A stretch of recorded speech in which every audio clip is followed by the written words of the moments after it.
The moment is here. Welcome to the Back Yourself podcast. I'm your host Hussein, joined by my co-host Christopher. Chris, welcome, mate. Thank you for having me, mate. Welcome. Yeah, everyone. been a long time coming. I'm so excited for this. I'm excited too. I'm not gonna lie. We just had the first crack of recording this. Spoke for an hour and a half and realized that the camera cut out 15 minutes in. But you know the show goes Technical on. difficulties. Technical difficulties. It's alright. Bro, it is what it is. That's all right. We're here. We're gonna be talking about the NRL season in review of the year that just passed. Yeah. We're going to be going through every team's performance throughout the season, compare it to their preseason expectations and what we thought of them coming into the year. Discussing player performances, key matches, all that good stuff. And we're going to be starting with your back-to-back champion Penrith Panthers. Woohoo! Woohoo! They won again. Who would have thought? Exactly. I guess coming into the year, mate, we knew that this is an outstanding footy team. I guess a few question marks on the absence of BackYourself and Viliami Kikau. Extended losses on the previous season where they lost Matt Burton, replacing them with replacement level players at best. Let's just say that. So sure.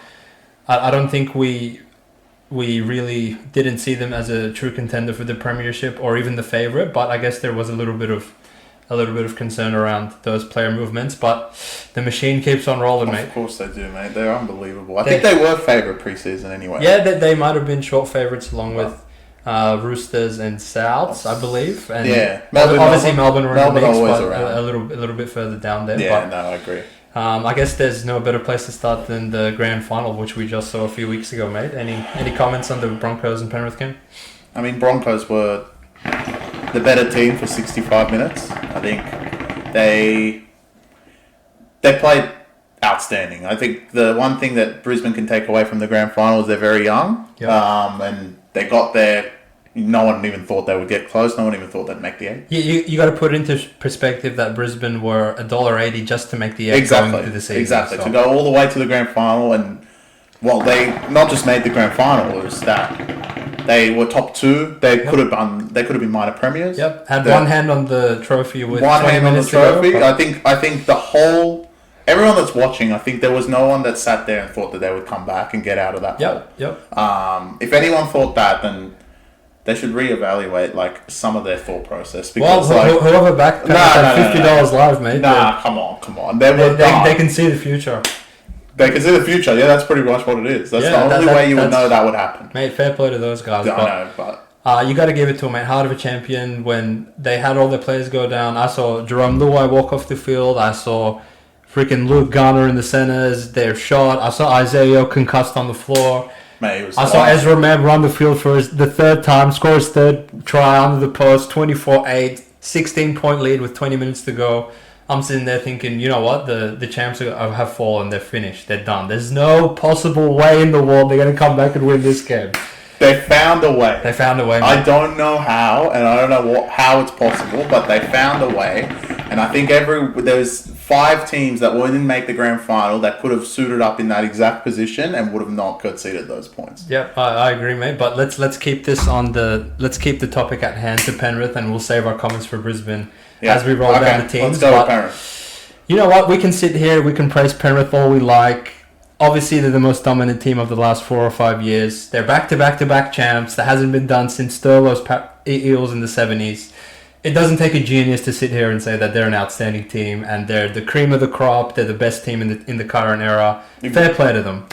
So how about we spice things up a little, make things a bit more interesting, and talk about these mighty Penrith Panthers within the context that's been going around in the media over the last couple of weeks. I can't look any direction in my phone and not see a snippet saying this Penrith team, is the greatest team of the modern era or whatever. But wow. I see you shaking your head, mate. I think you see it the same way as me. So I'll ask you the question to your face. Are the Penrith Panthers the best team of the modern era? They're not. They're just not. I think they can't compare Penrith to what we've had since Cameron Smith. That's the best way to say it. They said, the competition... You know what? The competition... They're not taking in the fact that it was easy at all. I think what they're looking at is okay, they won 3 in a row. Okay, it's a lazy argument. It's a lazy argument to say they won 3 in a row. They're the best team because no one else has won 3 in a row. Look, Exactly. let's take an in-depth analysis of all their previous 4 seasons. 2020, they're young. They sort of come out of nowhere. I think they might have got pumped in the first round of the semis in 2019 as a young team. Yeah. Fair enough. They're building something pretty decent, but I think 2020 caught us all by surprise. No one expected them to win the minor premiership. No. Well, we kind of expected that grand final, but let's talk about it. Yeah. They play a Melbourne Storm team with a bench of Nico Hines, Nelson Asafa-Solomona, Brandon Smith, and Tino Fasuamala, which are just the best players insane in their own team, like right now, which is insane. Which is crazy. But obviously, I think they got a little shell-shocked. That's probably more epitomized by Cleary's intercept pass to Suli Vunivalu. I don't think that's a play he makes with the development he's made as a player now. They fell behind early. They sort of hit the panic button. They didn't play Penrith footy. They fell down to a huge hole. Sort of came back towards the end, but I don't think the result was ever in doubt. No, I don't think it was. I mean, they came back, right? Yeah. But I don't think you can say, oh yeah, they should have won. I don't think anyone would say that at the first grand final. I agree, mate. I agree. So, that's their first grand final. Next season, they play a South Sydney team without Latrell. It's nip and tuck the whole ball game. Stephen Crichton, as he is known to do, intercept, try, bang, score. It scores in the grand final. He scores in the grand finals, mate. I know. Yeah, he scores in the grand final. Yeah, but I mean, with Latrell, I think it's a different game. But yeah, that's arguable. But it's 2 years. Let's say nip and tuck ball game, which they came out on top. They win their first championship. Fair play. The next year, I mean, what freaking year of footy does that Para team make a grand final? You've got to be joking. I agree. I don't think they were that. No one expected them to win. Look, that was probably, along with the Souths one, but not to that extent, the grand final where I think even if you put the Para fans on a lie detector going to the game, they knew they're not going to win. Yeah, I know. And as soon as Crichton scored his first try in the 10th minute, I was like, shut the gate, this is over. Yeah, I agree. I guess you can only judge them based on who they're playing in their competition, and they did pump them. Fair play to them. Fair play. They won their second chip. Now, this year, I guess my biggest question going in was, look, we know Penrith can defend their life away. It's very hard to score on them in a finals game. But if they were to fall into a situation where they're chasing a 12-point deficit, do they have the ability to do that in a big game? Wow. That was my biggest question going in, and They did it. They did it in 15 minutes, man. They scored minutes. 18 points in 15 minutes. They did that. They've won a grand final in every way. They won a nip and tuck ball game where they pulled away late. They pump Para. They fall down in a 16-point deficit to Brisbane, and they come back and win that one as well. So, in the context of the last few years, you got to tip your hat off to them. But if you're going to put a team as the greatest of all time, I don't want to sound like a Penrith hater, even though I low-key am.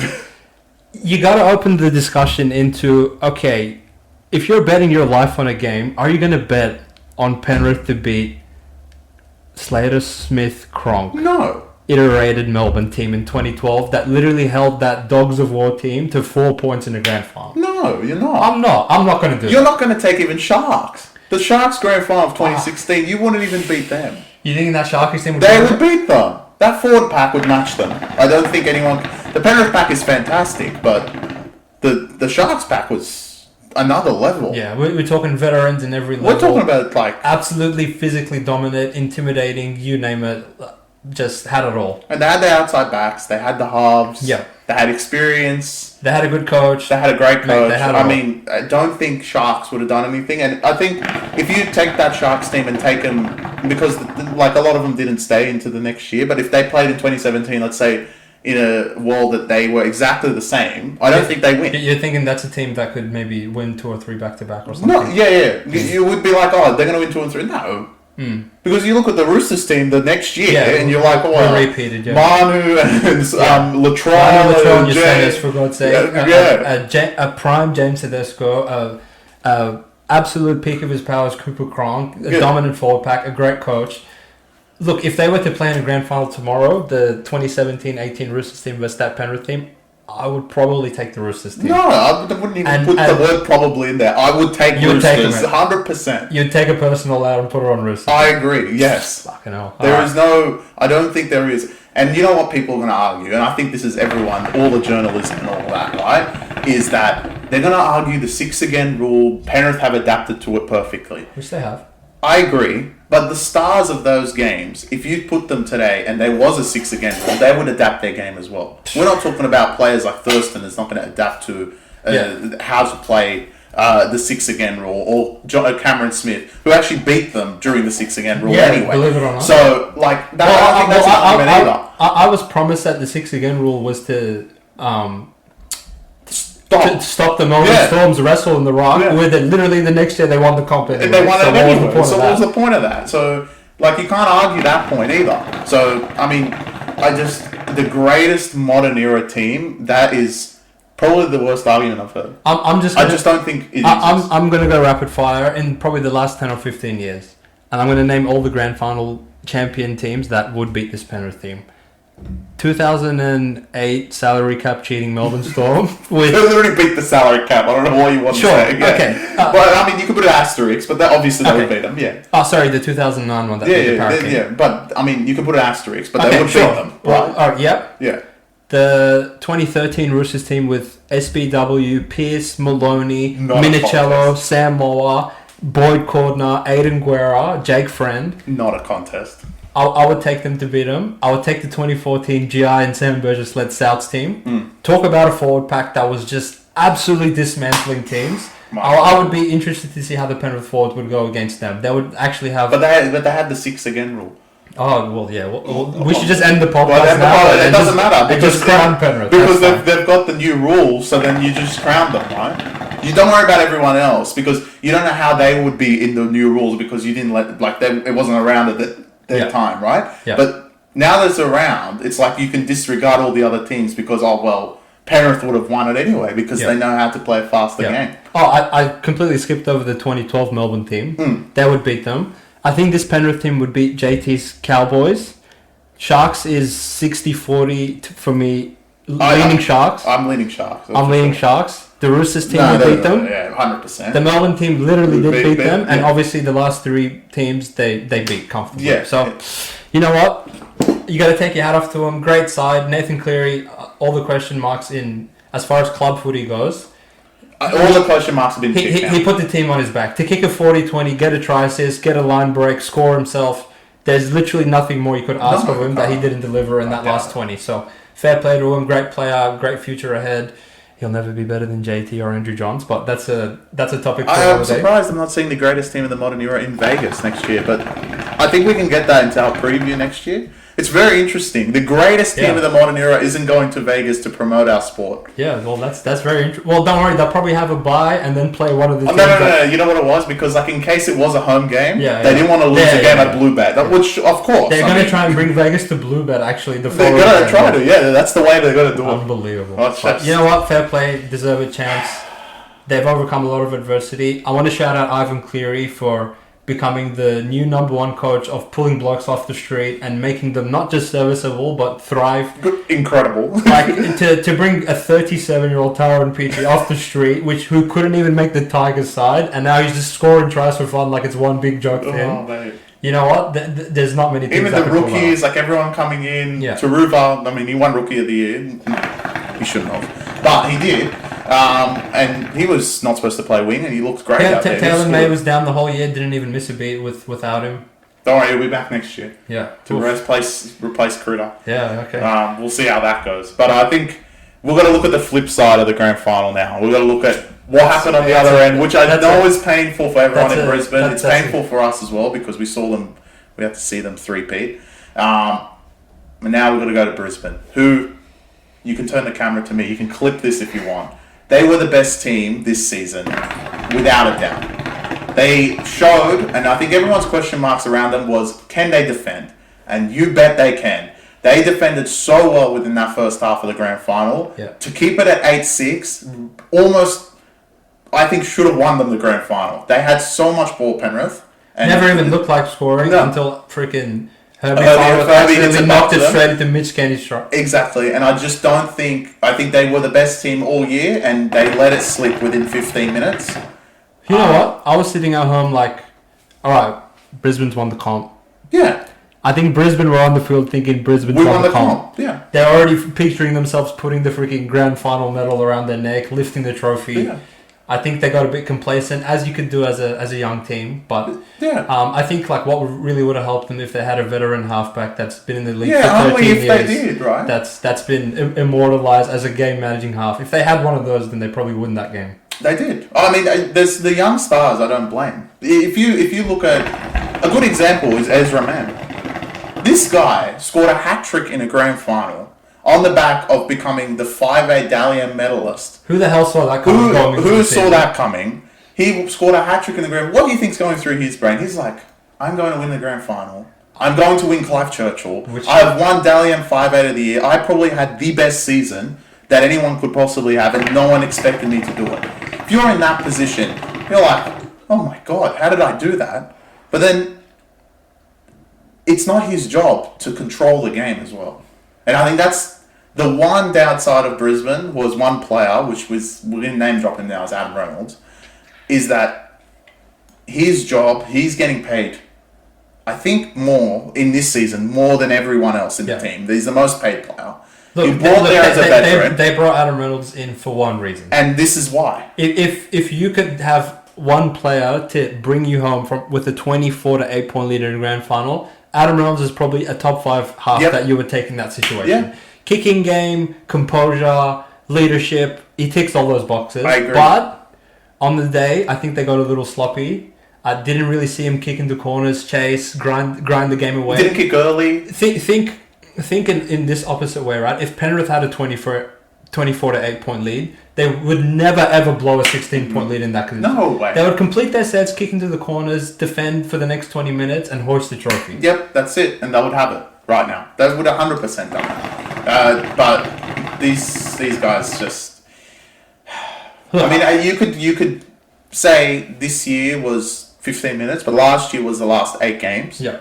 And I don't think there was enough on their demise, but they just said, oh, they all played Origin. Yeah. They were all very young. Not a lot of them played Origin. Yeah. I think more Origin players were this year, and they kept winning anyway. Yeah, agreed. So it's not bad. Last year didn't steady the ship in a game-by-game basis. Yeah. And in 15 minutes didn't steady the ship either. Yeah. I don't blame them for playing, to kill them away. I think Brisbane tried, especially when they passed it across, and I think Crichton jumped on it, at the end. At that point, they were flying through them. I don't think any team had ever seen Penrith in the last 3 years get dismantled like they did. Put under the pump like that. No, it would have never happened. Yeah. But that's when Reynolds should have stepped in. They conceded the first try. All right, boys, let's relax. We're 10 minutes away from lifting the trophy. Let's keep them out. After they conceded that Moses Leota try, I did not see a sense of urgency. Maybe they just had the arrogance of oh yeah, fuck boys. They got a consolation. Considered a try, whatever. It was consolation. But I didn't see that next set physically dominating them, making them kick from their 40, completing their sets. Carrigan drops it on the halfway line. When the fuck has he done that the entire season? Exactly. But I guess you put it down to inexperience. Inexperience, but the whole team was inexperienced. I don't want to. They are inexperienced. They were delayed to make the 8, let alone make the grand final. So no one expected them to be there. But they brought Reynolds across for this reason, and he didn't pull it off. Yeah, essentially. And I think you can't blame any of the youngsters. Reece Walsh played like a Dalian medalist. Haas was incredible. Carrigan is insane. Yep. The whole back line did their job. Incredible. You can give them a break for some stupid knock-ons in the first 15 because they defended the whole time. They didn't let him score anyway. They didn't look like they were deputy conceding, but that's footy for you, mate. Sometimes it goes your way, sometimes it doesn't. I know. We'll see them next year because they'll always be there. Yeah, they do lose some stars, which is a little bit. Yeah, Herbie Farnworth. It's not ideal. Not the easiest shoes to fill in, but the core of who makes that team run. They're running it back, so you know what? We'll see. We'll see next year. I'm sure they'll be very high. In the grand scheme of things, they definitely exceeded expectations. They had a great season. They just had a last disappointing 15 minutes to end it. But team of the year. Not gonna roast them, mate. Not gonna roast them too much. Not gonna say it. I think the Brisbane fans have been through enough last. I think the roastings will come towards the end of the podcast when we get to Dogs of War, but. There's a few before that. No, ready. I've got it written down. It's ready, mate. It's ready. Don't worry. All right. Well, let's actually, you know what? It starts with a roasting, so you can pass that across, and now you can go on and talk about Melbourne because God, I want to hear this. All right, Melbourne boys. Oh my God. This was a team that you had some question marks going into the season with them. You look at their team on paper. You see Pappenhausen. You see Munster, you see Hughes, you see Harry Grant. You're thinking, all right, this is probably the best spine on paper in the league. You look at their backs, they're pretty good. They're pretty good. You don't see that much, they're not devoid of talent in their backs. They're fine.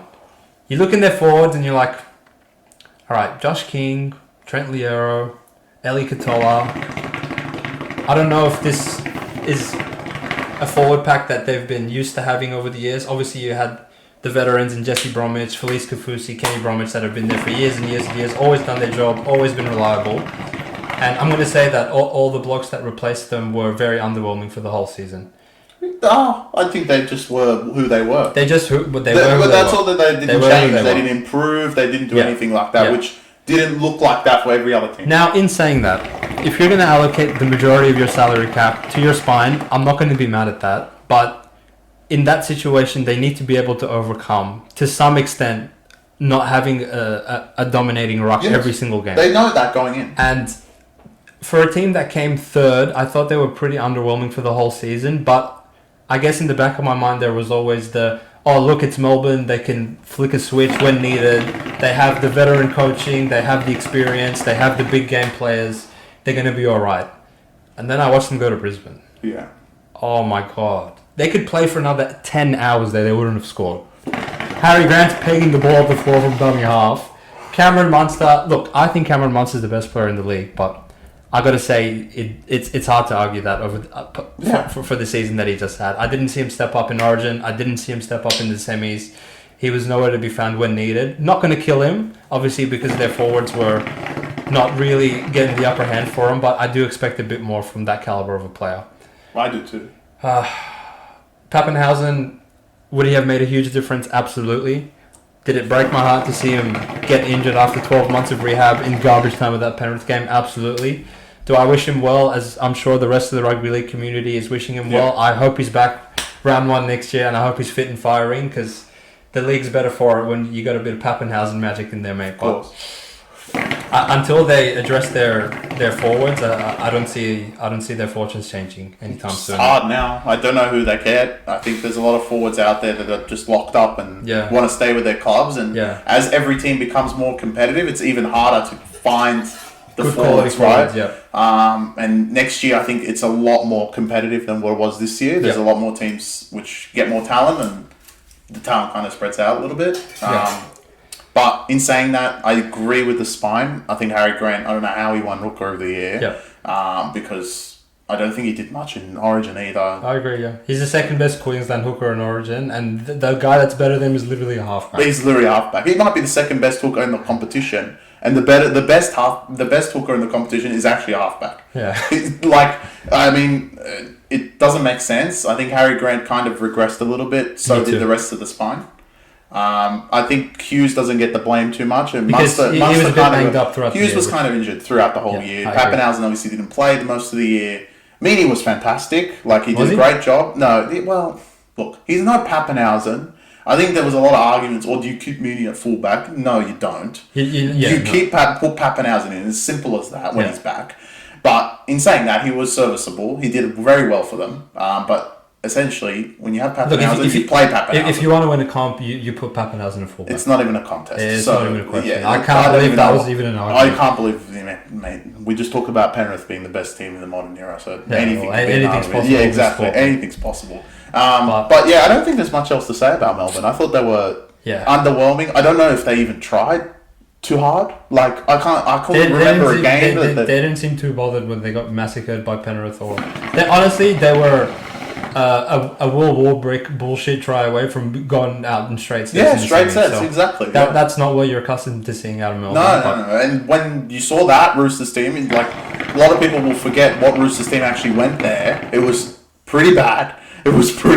Yeah. So, I think they had my auntie at one of the centres and my uncle at the other one. Literally, They it was, stormed us, it like, was. what is this? I know. It was. I mean, we'll get to them later, but like, oh my god, Melbourne. We'll see them next year. Of course, they always make the 8. Yeah. With Pappenhausen's going to be a lot of fun. Yeah, It's always fun with him. So Agreed. Let's see how the forwards hold out. They get another year under their belt. I think it's Bellamy's last year. Mate, you got to send him off. So you got to send him in off a better as a way winner. than this. So Come on, let's see how the boy. But in the end of the day, I think a lot of this underwhelming is just because we thought they would be much better. Yeah, They still finished third, and for them to finish third, if you looked at how Melbourne played the whole year, you would say, all right, they finished like 6, 7. Yeah, I guess, yeah. How did they finish third? That just goes to the rest of the competition. Agreed, So agreed. I think them finishing third. I mean, they should have finished 4th to Warriors, which will. The Wars. I think we'll get to. Fucking Wars. I think we'll get to the Wars now. I'll start with the Wars because I think. Mate, I got this. All right, fuck the Wars apparently. Yeah. This was a bottom 4 team last year. Agreed. Their best player this season by far, and the bloke that should have his name engraved in the Dahlia medal, Sean Johnson. That was. You got to think going into the season, at what position in his career this bloke was. Exactly. I'm going to say 90% of footy fans thought he was washed. Yep. If Warriors had their way, they probably would have had a different halfback.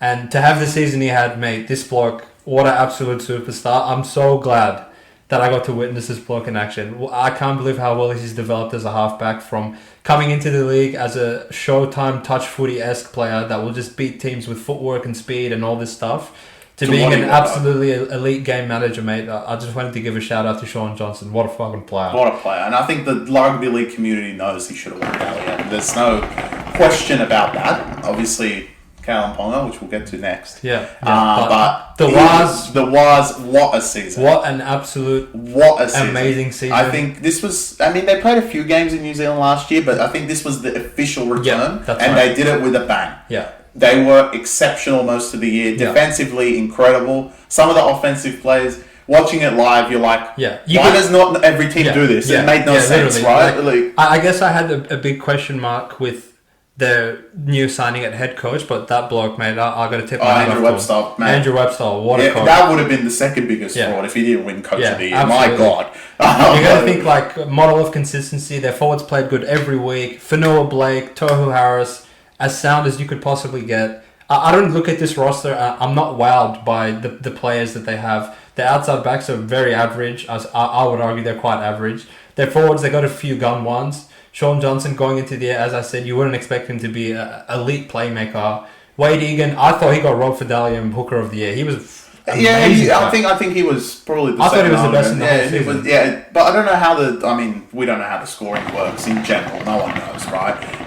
But is it based on how many points given through the team and then you come first? Because obviously it's kind of skewed because Adam and Sean Johnson would have got so many of the points that this guy wouldn't have just got it. That's the thing. But Wayne Egan really shaped the offense. I think the passes out of dummy half, he probably provided the best service. But between his service and the interchange of passing between their forwards, I think they can build off a very specific brand of footy that works to them. Yep. And defensively, they were outstanding, which is that Andrew Webster effect in my opinion. Incredible. And look, the only way is up for them. Yep. Next year, they pull off some great signings. Obviously, Travasacek is back in the competition. Thank God. Welcome back. We missed you, mate. Yeah.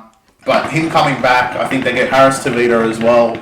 They look very good next year. He's very done good. writing his poems? Yeah, he's done writing poems. He had enough. He saw Travasacek's back. He's like, all right, I'm done poems. I think they have a bit of a struggle. Hooper's going to play 5'8", which is not a bad thing to do. Mate, it's a good problem to have. It's a good problem to have, exactly. And I think the forwards will just keep rolling. I think they were great. And the only way is up for the Warriors. I think next year is just going to be even better. Up the fucking Wars, Up the Wars. What a great story. Yeah, great story. I think it shaped the whole league as well as the season. And look, mate, we go from great story to another great story of teams that caught us by surprise, the mighty Newcastle Knights. If anyone came to me and told me they're going to finish 5th about 10 rounds into the season, I would say you need to be drug tested immediately. I could not. The team they put out in the first couple rounds was just pathetic. Yeah, I could not believe what was happening. I think all the conversation about Adam O'Brien, one, it's just, regardless he came 5th. I don't think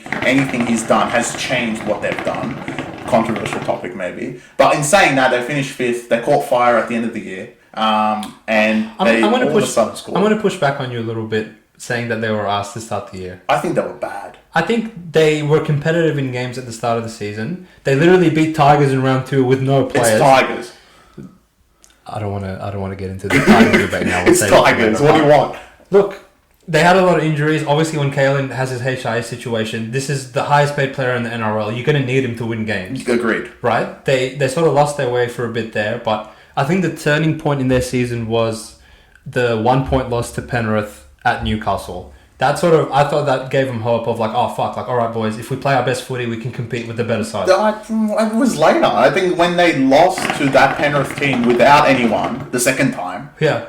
That was when everyone writ them off. Yeah, absolutely. Yeah. Everyone writ them off at that point because they were like, "Who the hell?" I ran out of ink writing them off. I was like, "You can't beat the Penrith C team." Exactly. Salmon was playing 5'8" for God's sake, so they had no one. Yeah. And they won anyway. And then I think they played Dogs the next week, which they're not even a club as far as I'm concerned. But in saying that, the end of the year they caught fire. They did it. Well, it started with that Dogs game, right? They go in as like $1.70 favourites. You blink that they've won 66-0, and you're like, all right, how much can I really read into this? It's Dogs, right? I don't think anyone left that game thinking, oh fuck, here comes Newcastle, Knights, no, right? But when they got towards the end of the season, they pumped Sharks. I actually know which game it was. It was the Melbourne game.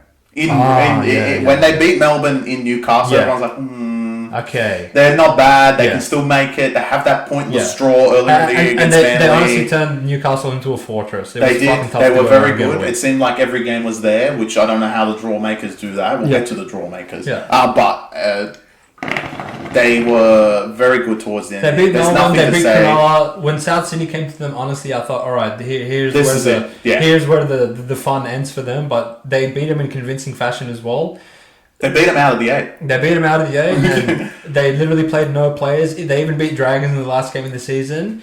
And then I feel like everyone was sort of rating them a little too highly going into that Raiders game in week 1, which, what an absolute classic of a finals game. It was a fantastic final. Maybe the final. Oh, no, the grand final, unfortunately. Yeah. Unless it's Brisbane won, it would have been much better. But I think it was a fantastic finals game. Look, I think the old Newcastle team would have sort of dropped their heads with how Canberra got jumped on them a little bit, but they must have, I don't know what the fuck Adam O'Brien said at halftime to them. They literally came out possessed. I thought, fuck, they're going to win by 20.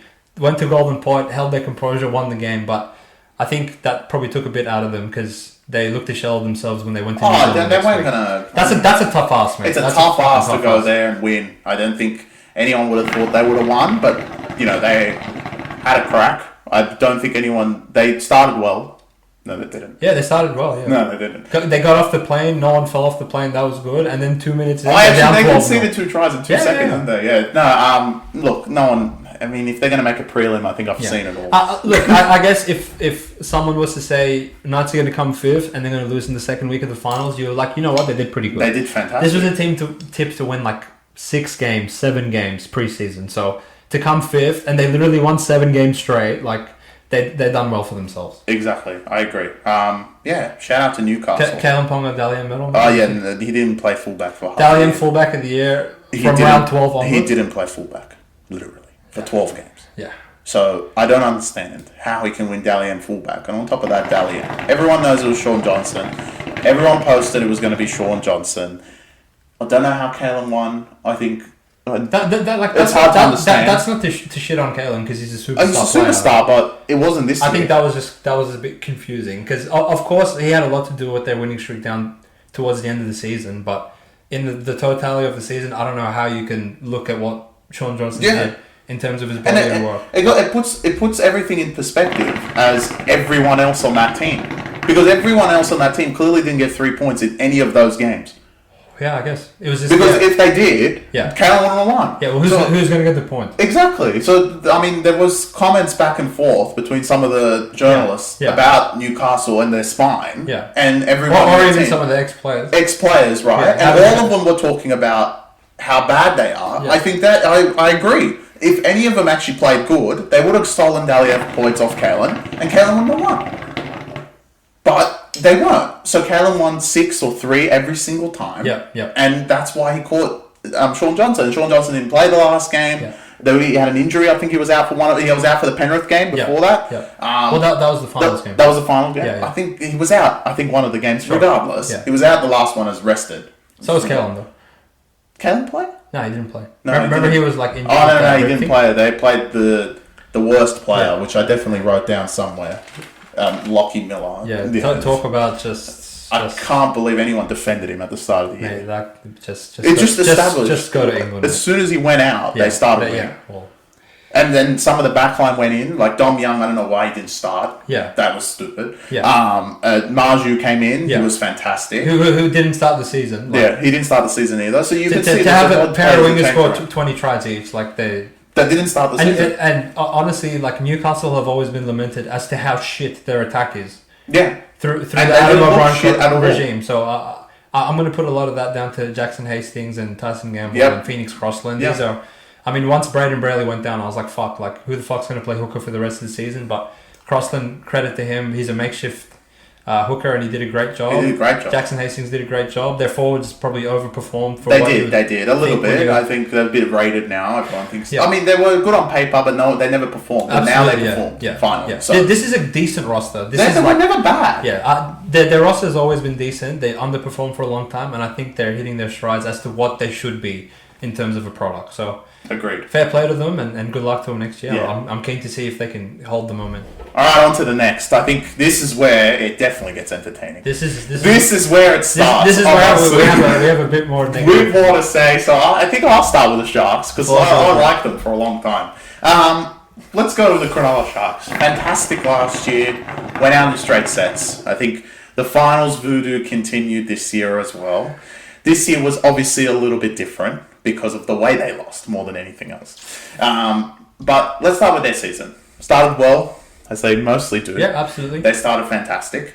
They had that little hiccup through the middle of the year. Little hiccup. They had a hiccup through the middle of the year, and they went to Perth and somehow beat South at $5.50. At $5.50, and from that point, I will honor this and back myself on this point. I said from that point the Sharks have looked different. Yep. And they went to Townsville and won somehow, and basically made the 8 because of those two games and completely turned around their season. Which fair play to them, because you got to give them some pointers. If the makeup of that club was what everyone's making it out to be, they would have just quit and not made the 8. Agreed. So when I saw that, I was like, look, this Sharks, as bad as last season was, they're different this year. Yeah. And they look much better. Yeah. Because they turned their head around, they got everyone in the right place and went and won those games when they needed to. And then it got to the finals game. So I'm just going to say it point blank and how long is what is it going to take for you cunts to win a finals game?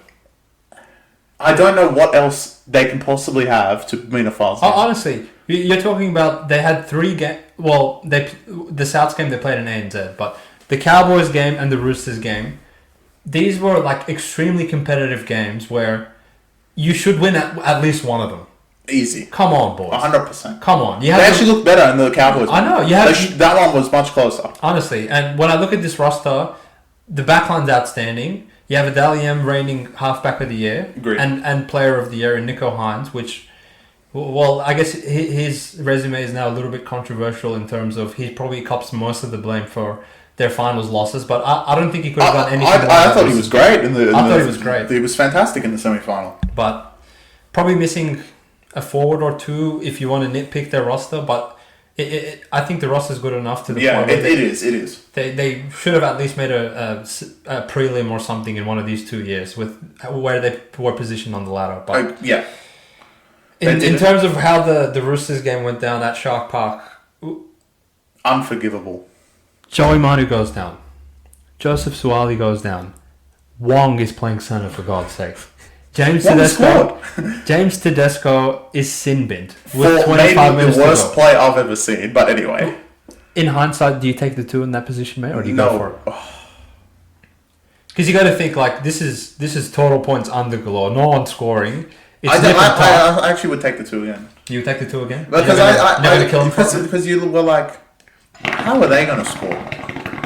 If you're in that position, how are they going to score? I'll tell you how. I know. They're going to kick it into one of the Sharks players' nutsack, and it's going to bounce into Wong's hand, and he's going to put it down on the try. Literally. I guess you can't condemn them for that. They did defend well for the majority of the game. Yeah, but they should have put way more points on them. I agree. That offense... They just didn't execute in all their opportunities. When firing, their offense is brilliant. Do you buy into the narrative that they're only good against bad teams and they can never beat a good team ever? No, I don't think that's true. I think it's a mentality thing. And honestly, defensively, outside of that one game, they weren't great the whole year. They weren't great. I think they were better the year before. That's where they won a lot of their defensive games. I agree, yeah. Which is what you would expect out of exactly. So I think the defense needs to shore up. I think I had on my list, probably the worst player in the team was Dale Finucane. He played? Literally, did he play? Was he even there? I think some of the middle forwards were a bit lackluster for most of the year, and they brought some of the young forwards in who actually played good. Yeah, I think next year might be a bit better, but the only thing with the Sharks is they need something else. Yeah.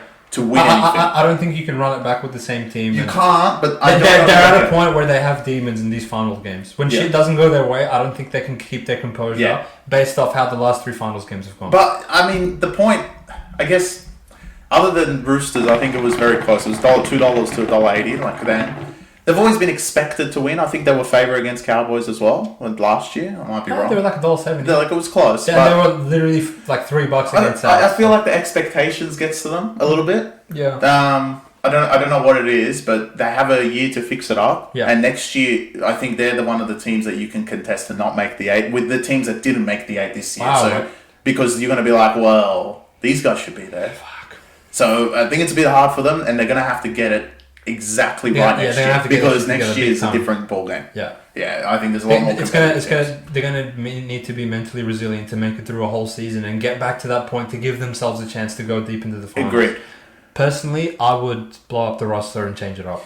Yeah, I don't think you can run it back with this team and win a comp. No, I agree, you can't. I don't think there's no play for that at all, unfortunately. So hey, easier said than done, but I mean, it's kind of like the forwards of Melbourne. Like, where do you even? Yeah, I know. You can't just pull out freaking Origin players off the street and sign them. So. Agreed. In saying that, I think my best player, which I wrote down, was Nikora. He was incredible. Nikora was incredible. Mate, week in, week out, absolutely outstanding. I think he was the Sharks' best start of the year to the end of the year. End of the year. I think the backline kind of got banged up. They're all brilliant. I think they all took pay cuts this year as well. I think Talakai should be banged up out of the team. Yeah. We forgot about him. Talakai definitely should not be in the team. The thing that this guy played Origin, come on. He should definitely be not in any of the teams. Or maybe they could give him a chance to start the season next year because his form was absolutely Actually, shocking. You know what? Dogs. Anyone else. They'll sign anyone. So yeah, well, I think they have 7 centers, so that would make it 8 centers. That's good, yeah. It what? Anyway, Sharks. Look, another disappointing end to a half-decent season, and we'll see what you guys do next year. Yeah. All right. Flip side. Roosters. This was a confusing one for me, man. It's hard to write them down, but if you start preseason, they're a prelim team. Prelim? I think prelim would have been underachieving based on their roster. Okay, sorry. Grand finalists. Yeah. They were the best roster I've seen the most until next year because they're even better in saying that. But what they had was brilliant. Trent Robinson. Let me just get started on you. How dare you drop Sam Walker? Oh, yeah. You dropped him in the middle of the year to shore up your defense. You won one game in New Zealand, which we understand is difficult now. You won one game in New Zealand that you kept them to 0, and all of a sudden you thought you were a genius. Let me just establish. Until he came back, you guys were unable to score 1 point. Yeah. And you guys were really, really bad. You were only making the 8 because he returned.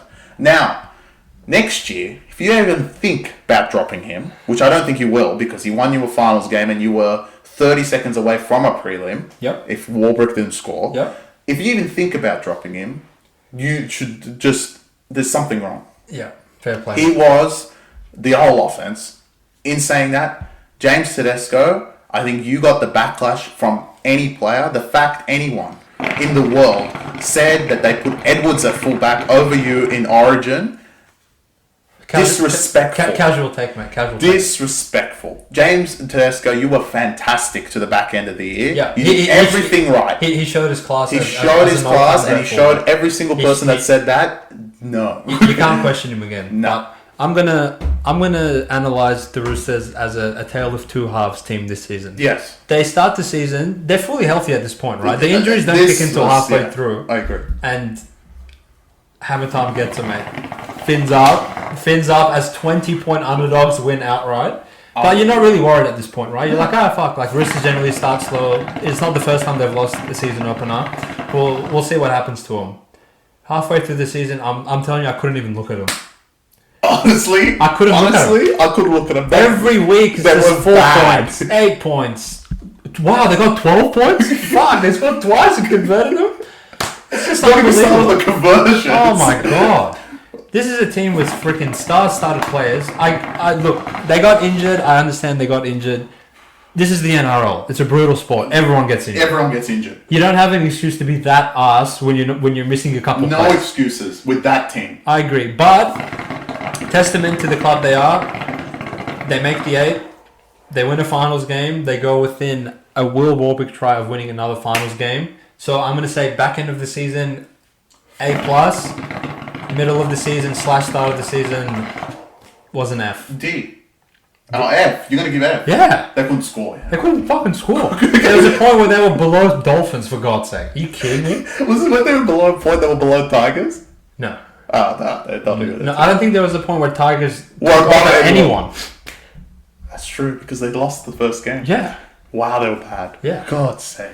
But you know what? Roosters, overall, it's a confusing year to grade. You probably finished up doing better for yourself than anyone thought you would have. Agreed. Halfway through the season. So, fair play. You got a bit to build on next year. Well, we'll see what happens. No, I agree with that. We'll see what happens. A team that doesn't have much to build on next year, the Canberra Raiders. Let me just start. Do you guys ever quit? Do you guys ever quit for a year? I must say, somehow they made the 8 with... I don't know if it was the worst differential. I think there was one worse. I'm going to have a hot take and say that they were the most overachieving team of the whole season. When you look at this Warriors? Over Warriors? Maybe not pre-season, but in hindsight of what we know. They were bad. To who's better, Raiders or Para? Oh, Para. Who's better, Raiders or Souths? Souths. Who's better, Raiders or Manly? Oh. Is Turbo playing? Yeah. Oh, well, then Manly. Who's better, Raiders or Cowboys? Raiders. No. No. No. Simply no. I've never seen a team be minus 100 differential and make the 8. So, in terms of... This is a spine with literally no players. Jack Wyden, they had the whole Jack Wyden saga of, he's going to leave next year. We're going to fire up for 1 week, and then we're going to get tired and quit for the rest of the year. Well, they quit on most of the milestone games anyway. Yeah, they quit Jared Coker's 300th. I'm still on the floor from that. But in saying that, I think I defend your point, because the way that Penrith beat them, I think at GIO early in the year, 50 that was...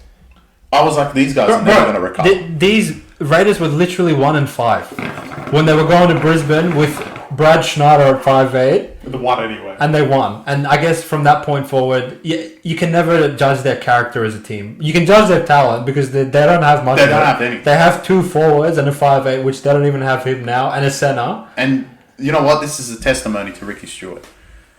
This is a coach. This is a coach. The bombs that he's had to deal with. Talk about... squeezing the orange as hard as you can and getting every drop of juice out of it. That's what Ricky Stewart did this year. Honestly, they had no right to make the 8. No right. They literally lost. When they lost by 50, and when they won by 2. So you got to give them some credit for pulling off those close wins.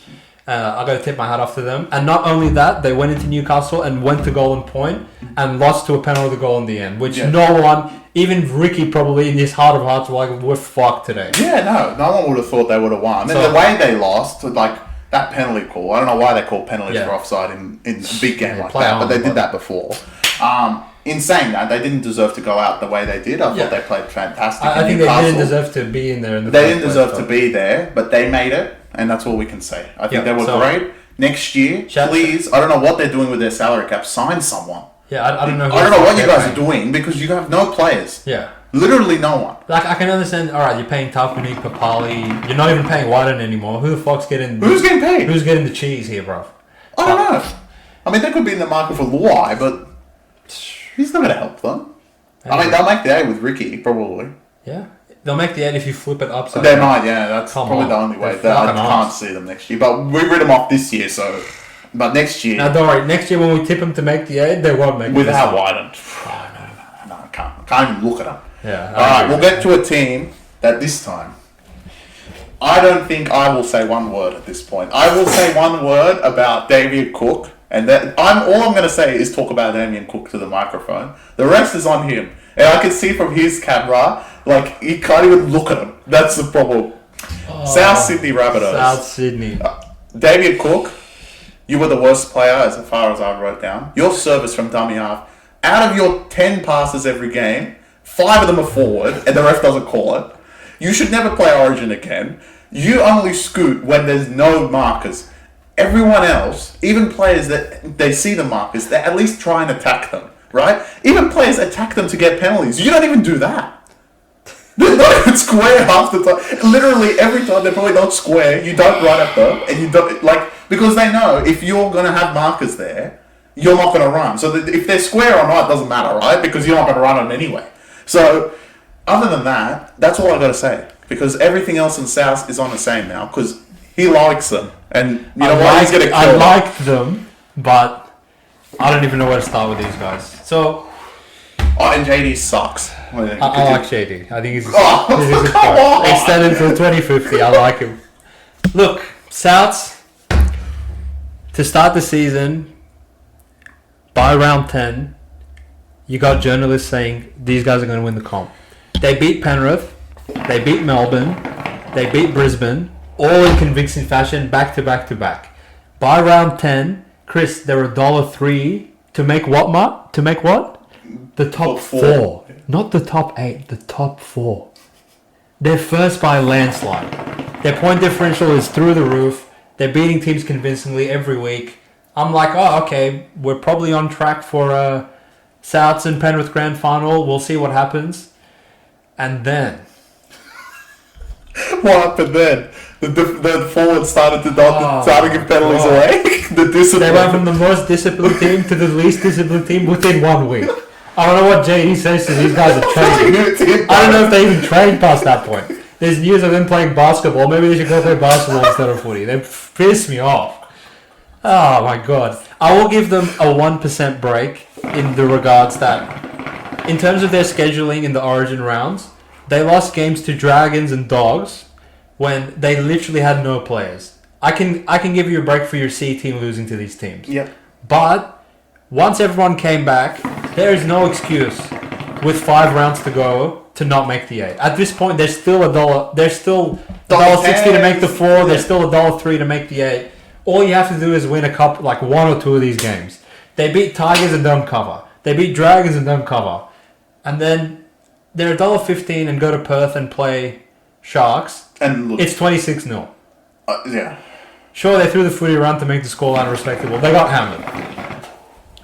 From that game, they fly all the way to Cairns and they beat Dragons. And they beat Dragons but didn't cover. They beat Dragons. Well, they ended the year not covering 6 in a row. 6 in a row. Yeah, 6 in a row. Yeah. And then they go to Newcastle and just lay an egg. Like, I'm talking... Alright, I get into footy season that was their season. Where there's ebbs and flows and you're not going to get up for every game, right? But to go to Newcastle and just get absolutely manhandled, and they didn't even seem bothered by it. They were just like, oh yeah, whatever. They didn't care. They didn't care. They honestly looked like they didn't care. And Latrell, don't worry about him. He didn't care. Like Latrell, look, I love him as a player. He's absolutely entertaining. I think he's a superstar player, but this is multiple seasons in a row where when it gets to the business end of the season, he's not available. And it's not through injury. If you get injured, look, I'm never going to hold players hostage for getting injured. This is a contact sport. I'm not going to sit here from my fucking couch at home and be like, oh, play through the pain or some bullshit like that. But if you're consistently getting suspended just to stupidity, like he shoulder charged Joey Manu in the head, gets 6 weeks. They're in a blowout loss at Newcastle with 3 minutes to go. Knowing in the back of your mind you're playing your arch rival Roosters for an opportunity to make the 8 the next week, What possesses your brain to go and elbow this cunt in the back of the head? It's unbelievable.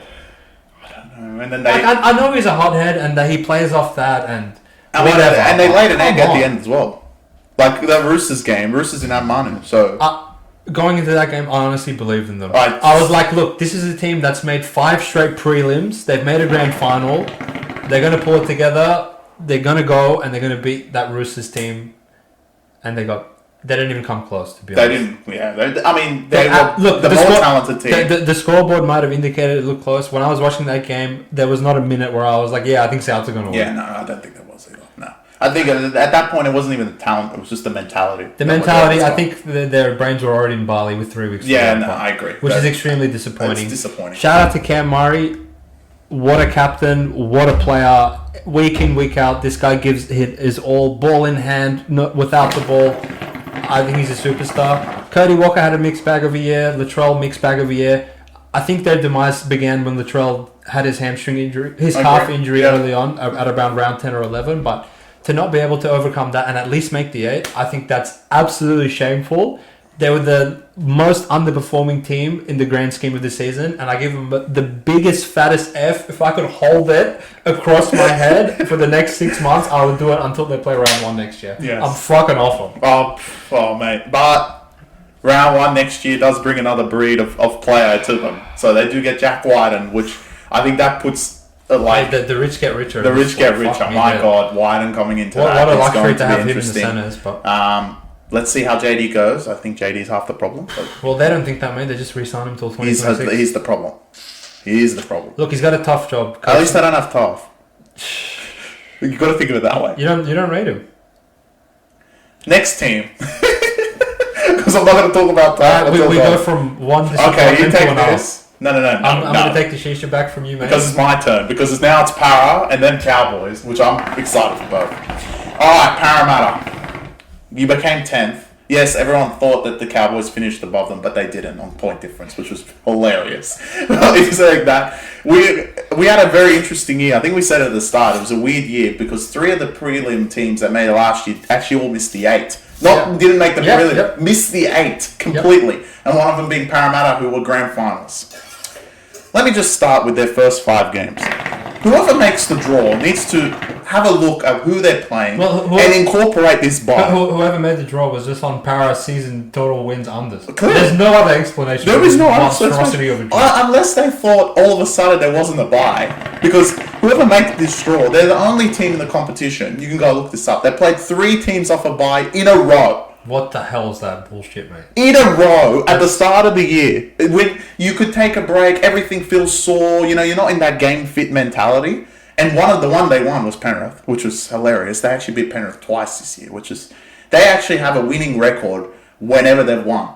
So every year against Penrith, the 3 years, Para have a winning record against them. Yeah. Which is incredible, right? They're their kryptonite, and Parramatta did beat them 17-16, and massive, great game. Well, their season was on the line. You go to 0-4, you may as well quit. Yeah, of course their season was on the line, but the season was on the line because of the draw more than anything else, the way I see it.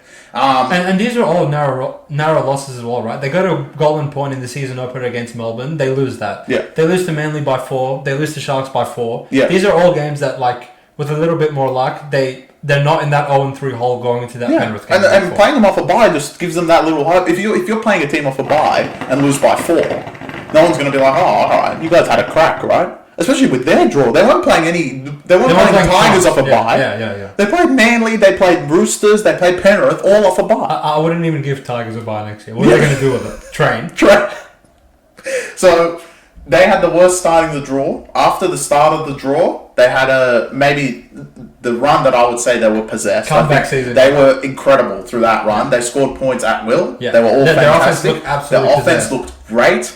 And then they had some silly suspensions, some bad games. Reg going out for 6 matches. Regan Campbell-Guard, why would you freaking get suspended for 4 weeks by leading with your knees in that? That was dumb. Sivo, obviously, he got hit. He smashed someone in the head as well, which he always does.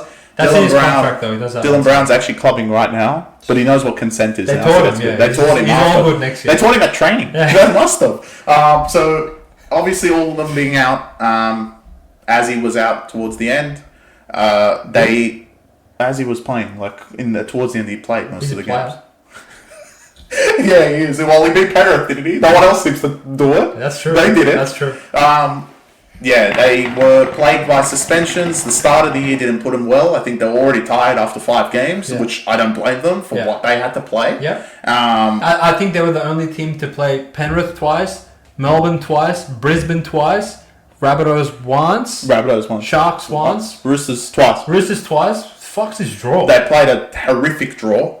And they played a lot of games in poor situations as well. There was the Warriors game. They played at Bankwest, and all of a sudden Brad Fittler wants to pick Gutherson on the bench for no reason. And Paulo, like the whole team. Yeah. Like, what are you supposed to do? You're going to lose that game. You're going to lose that game. So especially considering they essentially missed the 8 to the margin of 1 win. Yeah. If they win one of those games or they beat Melbourne, they make the 8. That's the narrow margins. That's the margins we're playing in the NRL. So I think it's on a surface level. You can look at power, be like, oh, they went from a grand final. Yeah, that's like the casual look, right? I think that's lazy. Yeah. If you look at their schedule, their performances, were they a bit disappointing when they lost by 50 to Melbourne and Brisbane? Yes, agree. Absolutely, but.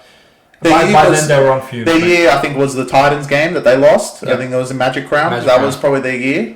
Everyone else kind of won those games, won their close games. They struggled against them.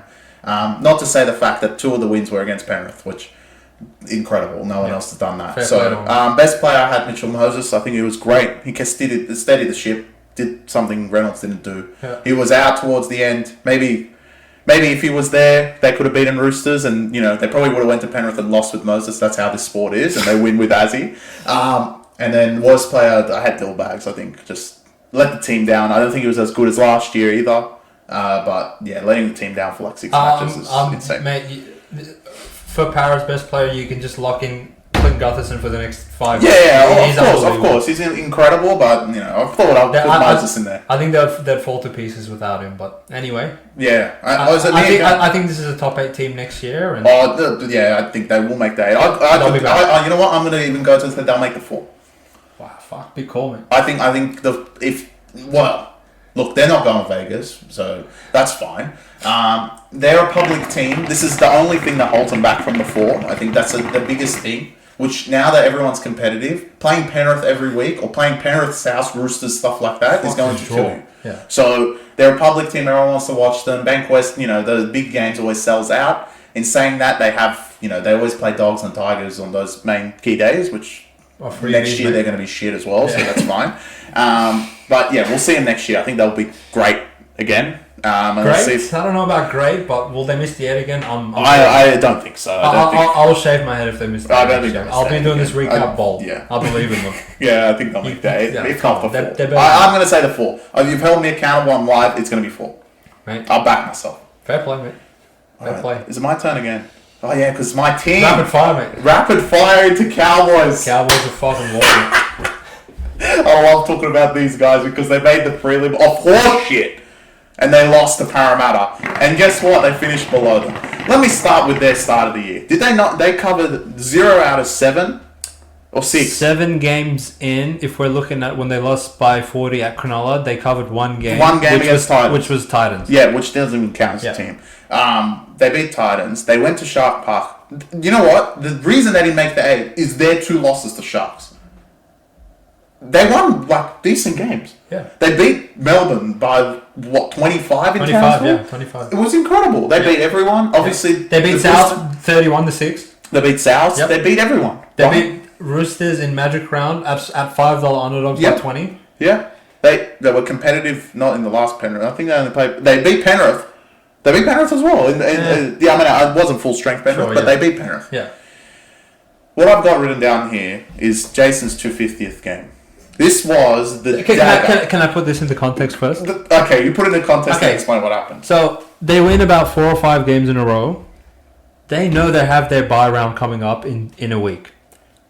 They're playing Titans. They're $1.30. It's fucking Titans. Oh yeah, they lost that. How can we they lose to Titans, and you're like, look, it's the NRL, you're going to lose a game here or there. They have their bye week. They're back in Townsville, which traditionally is a very hard place to win. Playing on Thursday night, which Cronulla had a short rest going into that game. It's Jason's 250th game. His dog walks out on the field as like a mascot of Cowboys. His dog is literally walking out between the tunnel and he's holding him, and everyone's clapping Jason because he made his 250th game.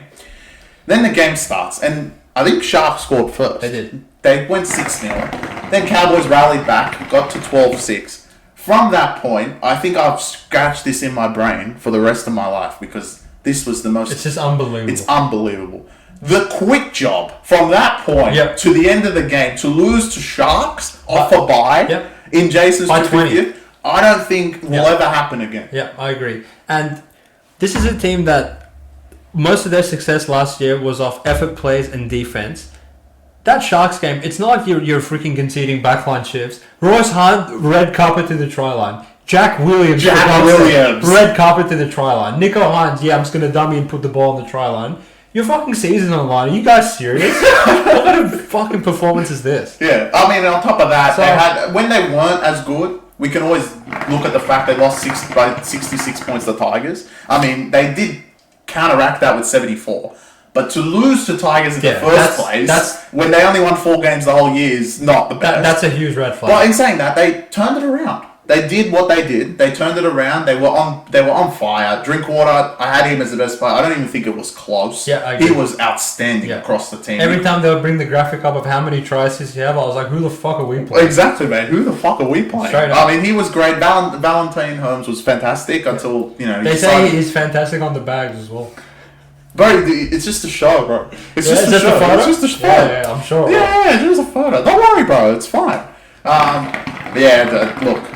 What else can you say about Cowboys? Oh, worst player, Chad Townsend. He's not even a player.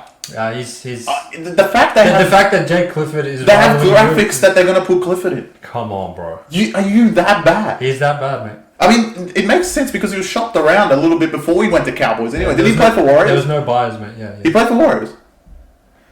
So... Yeah, that's all you can say about Cowboys. I mean... I think that disappointing to another level. My South Sydney rant, like, Cowboys... Yeah... Honestly, 11th. And you know what? I don't expect you to go to Bluebet and win that last game, but to lose by 40, like that doesn't even look like winning. That just says a lot about like the state of mind you guys were in. That hey, fuck it, bro. Like, let's just. Val must have been handing him around. Let's just get our flights booked to Bali and call it a season. Who gives a fuck? Yeah. That's disappointing. It's disappointing. I mean, it's the Sharks games on both sides. I think the Sharks game up there really put them to the sword. Was. Yeah. I still can't believe they came back and beat Dolphins and whatever. Who cares? I mean, it's too late. I mean, there was also the Titans game, which you said before the bye, which pissed me off. That was annoying, but like, okay, you lose that game. Brisbane also lost the Titans, so and so did Para, and so did Melbourne. Yeah. Like, Titans, we'll get to them. Well, they're another breed. But insane. Are we on to my Seagulls, mate? Ask me that. All right, mate. First of all. I like them. In my entire in my whole life watching sport, I've never seen one team's hopes be contingent on a bloke's hamstring to this extent. Agreed. Where I refuse to bet on Manly Futures props going into the season because I'm like, well, if he doesn't pop his hamstring, they're going to make the 8, and if he pops his hamstring, they can't make the 8. Well, they didn't pop his hamstring this time, but might as well have. But look, it's very disappointing to see Tebow go down in that way, but I think they rallied back and they were competitive in a few games once he went down to sort of trick themselves into, oh yeah, boys, we can like keep it together. We had a chance. And I thought their forwards were playing decent throughout that stretch. Cherry Evans, on a better team, is probably in the Dally M discussion.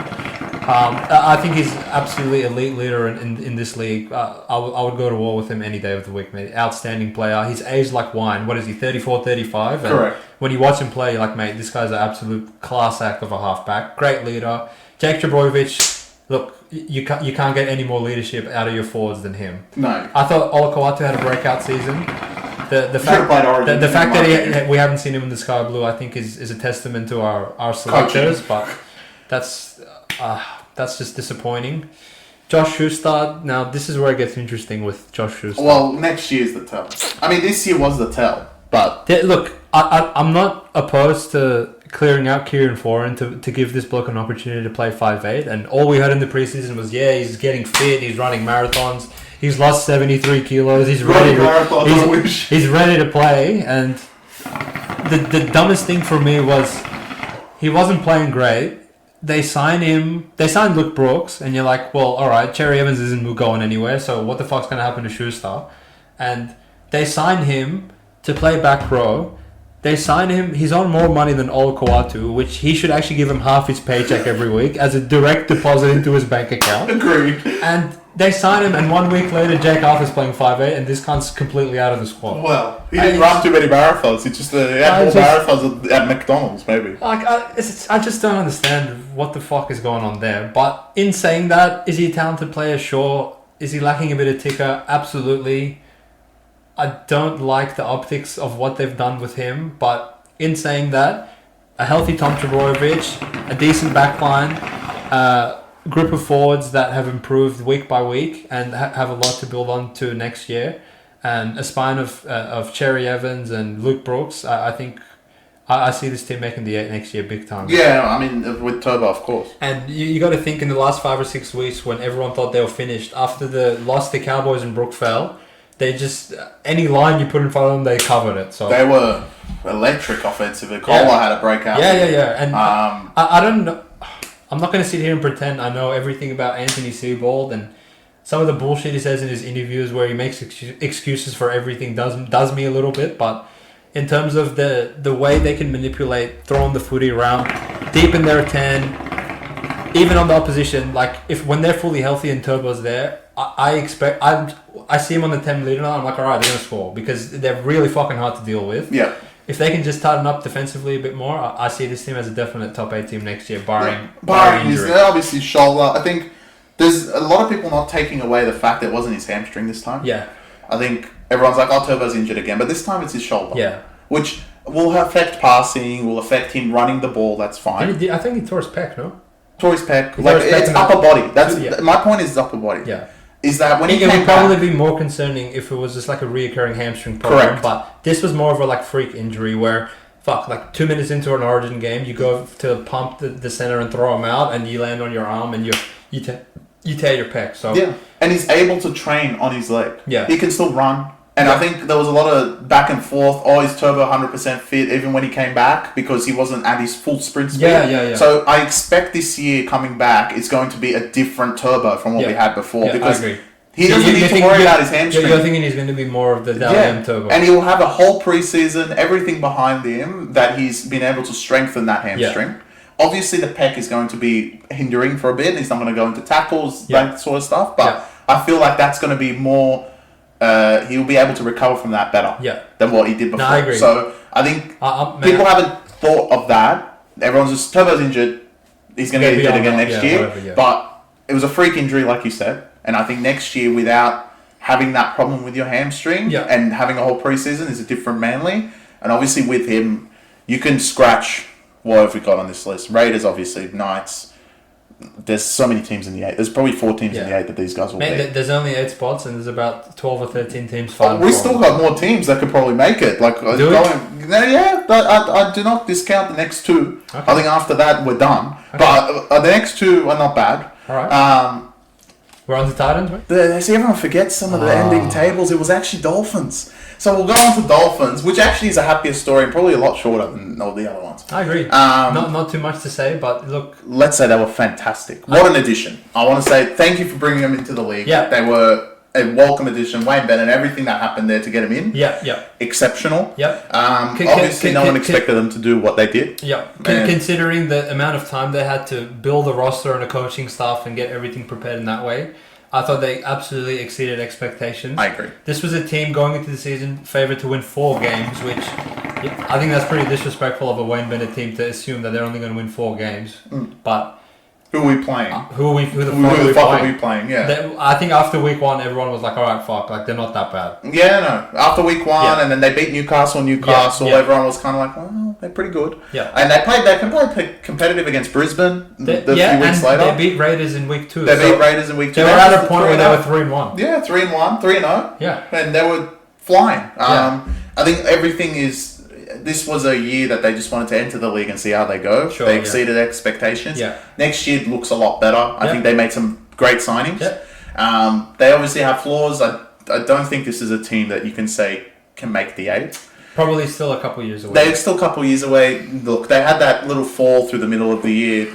I mean, they expect to win 4 games. Yeah. What do you want them to do? Yeah, they literally won 3 in the first 4 exactly. weeks. So. Yeah, like it's a I just don't think they had the depth of roster to cover for their injuries. Like when Tom Gilbert got injured, that's like an Origin caliber player that they lost for the whole season. Yeah. They had a bit of an aging roster in terms of their forwards, which you can't expect. O'Sullivan got injured, like yeah, for half a year. yeah, literally. Yeah, like they had to sign. They had a freaking makeshift spine of Cody Nikarima and the rookie Katoa Milford and Jeremy Marshall King, who was killing it. He also played through a shoulder injury the whole season. Yeah, he could have an argument for Hooker of the Year as well. Absolutely, mate. So yeah. I think. Some of their players are a bit arse. Yeah, for sure. Like, but you it's a new roster. Yeah. I mean, I don't expect anything. Like you're not going to expect to see like Branko Lee and all those sort of players going forward, which they were sort of just making up the numbers. But special shout out to Hammer Time. Yeah, it was great. You to put it in perspective, this was a guy that couldn't make the backline in Cowboys a year or two ago, and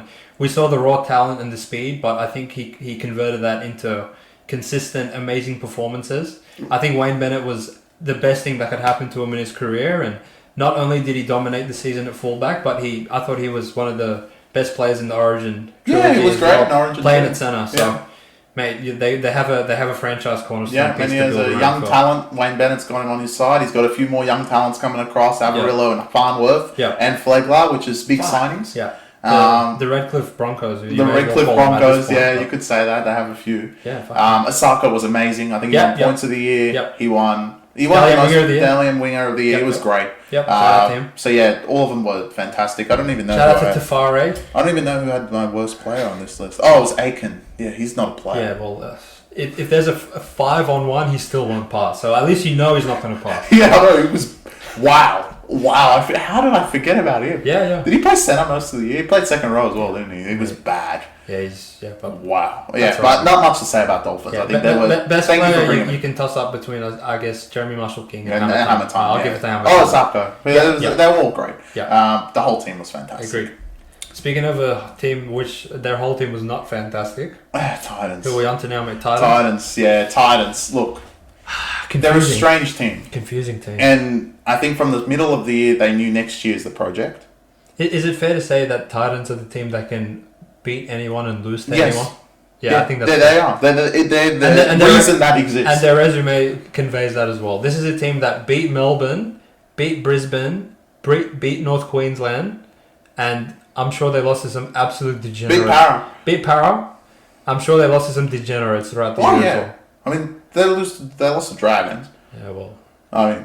They did lose. Yeah, round 2 they got pumped by Dragons. Did they lose to Dogs? Yeah, the infamous Ockenborg. Oh yeah, they lost to Dogs. They beat Tigers, which they're not a team. They lost to Tigers as well. Oh yeah, they did lose to Tigers. Yeah. They've done it all. They've done the three-peat of the bottom 3 teams. So look, they're hot and cold. They beat the top 3 of the top 4. Yep. They were fantastic. Some of those games. Did they make the right decision in getting rid of Justin They Holbrook? 100% did. I would open the door for him. And I would have not even, if it was a question, I wouldn't even get rid of him. I would have kicked him out of the door as soon as Des was on the line. And it's not so much of a slight against Justin Holbrook, but look, he's no Des Hasler. No, he's not. And Des Hasler does settle a whole franchise. It's not just the club, it's not just the players, it's not just him coaching. Yep. He wants control of everything, which for Titans, that's what they need. Yeah, absolutely. With the way they play, that's exactly what they need. I don't think Holbrook was the sort of character that would actually hold their players to the highest standard you need to consistently be good in the NRL, which if they start fucking around, Des will actually give him hell. So I think that's the best thing that could happen for their team going forward. And there are some changes. I don't think AJ Brimson deserves even a centre spot as far as I'm concerned. He might be the worst player I saw this year. Yeah. He's not even the best fullback on his own team. Yet alone he played for Queens. Yeah, I don't know. I don't know what Jaden Campbell has to do to get a run at fullback. Unbelievable. We knew he was good last year, and then you did all of this year, and you were like, why is he not playing fullback? It was stupid. Yeah. Next year, I'm hoping Des will be like, look, we're bringing this talent in. AJ Brimson go to centre. Yeah, I'll cut I think that's probably the best play, but let's hope what the coaching's done well. Yeah. They have David Fafita, they have Tino, they have plenty of stars, star forwards. Their forward pack is with Des, I think is a big turnaround. Their backline's actually decent. Yep. I don't think there's anything about the backline you can say that they can improve. Obviously, keeping Marju would have been a whole different ballgame, but that's in hindsight. They got Camperera. So. They got Camperera, so are you really losing too much? Yep. Sami and Brian Kelly, all fantastic. Yeah, all decent players. So. The halves, well, you can't start Tanner Boyd. You can't start Foran at 40. It's like, come on, boys. They're going What's the long-term plan? There's no plan. They're going to sign Ben Hunt. They're going to go to Shane Flanagan, get on their hands and knees and beg for Ben Hunt. That's the only way that they can actually do it. They might as well go to every Dragons fan and sign a petition to get Ben Hunt to leave. That's how much they love him. Mate, he would make a world of a difference, but I can't see you running out of spine of Sam Burrells, Tanner Boyd, and a 40-year-old Foran and making the 8 with that. Well, is it going to be Tanner Boyd? Oh, come on. I don't think it's going to be that other guy, Weaver, who's literally not even a player. No, I trust Des not to put him in. Would never put him in. I don't think Des would put him in, but like Weaver. Come on. They get Firma back, which is the better. Well, he was until David. David actually had a good year, so we can't say David and Tino, cornerstones of a forward pack. Exactly. Fodawaker, a good player. Mm-hmm. Look, they got a lot to build on. They got a lot to build on. Camperera was my best player. I think he was great rookie. I know you despise him. I'm Tino all day, mate. What a Tino, player. yeah, he was great. And AJ Brimson, like I said, he's not a player. Yeah. Well. He shouldn't even run out there. Fair play, mate. Fair play. All right. This is where it gets to the trolls. I don't think any of these teams we could say we're going to defend any of them. Oh, we could defend them, but they were still ours. Yep. But the first one... Doggies, bro. Doggies, bro. Doggies. All right. Do you want to start the floor with doggies, or do you want me to kill them first? You go for it, mate. All right. Let's start with dogs. You've built a team that's fairly compatible. I think at the start of the year, we put the full lineup. They're probably better than Dolphins. Oh, it's not even close. It's not even close, right? They started the year, they got killed at Manly, which with Turbo, I don't even blame you guys. You're going to get killed. Yep, they got massacred. They went to Melbourne, and I think this was the biggest shock across maybe the league at that point. They went to Melbourne and beat them. 26-0 with like 20 to go. Yeah, they beat Tigers, which they should have. They let them come back, but they beat them by a lot more. I don't think Tigers ever thought they were going to win. Yep. They actually started the year 3-2. Yep. So you got to put it in the flashpoint moment of Matty Burton hits the field goal from the left freaking side of the field against Cowboys to make them 3-2. So and they're 3-2. They're a chance at the 8. They were looking at the 8, and that's pretty much it. Now from there, if you take out the Manly game, which we're talking about 5 games in, right? Manly was also 13 plus. They got 13 plus 10 times from that point. 10 times. Let me just throw some other stats out there. How shit can you be? Against Knights, their point difference was 108-6. Yeah. They were minus. There was a point. They were minus 330. There was a point, Chris, where it was 100-0 to Knights. Knights. And Knights. If you look at their point differential, what is it? Minus 330, I think, something around there. Penrith Swan is plus 300. Yeah, I know. So this really puts into perspective that as good as Penrith are, dogs are just as shit. 330? 230. 100 of them was to Knights. What do you expect? Come on, dogs. Come on, man. What do you expect? I gotta say, in a competition with 17 teams, hands down, the most disappointing player was Matt Burton. No. Let's just establish. They should have come 18th out of 17 teams. Yeah. They were the worst team. Yeah. There was not even a question. Don't let the ladder fool you. Don't let the ladder fool. They were the worst team. I don't think if any Dogs fans defends them as they were better than Tigers and Dragons, who literally had to run out with some of the players that they had to run out with, is stupid. Yeah. There is no way you can just capitulate like they did as some of those games. You lose almost 11 of your 24 games. You lost 13 plus. Yeah. Which is almost 50% of the games. Don't get me started on the games they lost by like 10 or 12. That's absolutely pathetic. Pathetic. And the games they won by like 1 or 4. They won by Ockenbaugh in the last second. Against Titans? They won Burwood, I don't even know how he kicked it. Matty Burton. They won against Dolphins by 1. Yeah. Who didn't have a single player. Yep. That was 3 of their wins. And they beat the South Sea grade team. They beat the South Sea grade team and they beat Melbourne. That was their win. That was their wins. Yep. Like, they might have won one more. Who knows? They beat Tigers. Who cares? Again, who cares? Pathetic. Yeah. Now let's get to the players, because this is where it all comes down to. Look, off camera, me and Chris have had a debate over weeks and weeks as to who was shitter between Reid Marnie and Matt Burton. And we've gone with Burton. Reid Marnie was bad. Let me establish, he was horrific. You're not going to sit here and defend him. But it was his first year at Dogs. If you're going from the levels of grand finalist Parramatta to playing with people like Pangai who wants to be a boxer in the middle of the year, Rocky Balboa over here, it's going to be a line of day. Actually, I'm not going to say Pangai because he's actually good. Liam Knight. Yeah. What type of forward is that? Edward Dow. So I give him a break. But the other one, Burwood. Matt Burton, mate. I can't believe how bad he was. From Dally Epsom. Look, I get you're not a game managing half. That's fair. That's fine. What excuse do you have for not running the ball like a human being? He doesn't run the ball. Not defending. Like, you're a big body 5'8", bro. You shouldn't just be letting cunts walk into your try line week after week after week.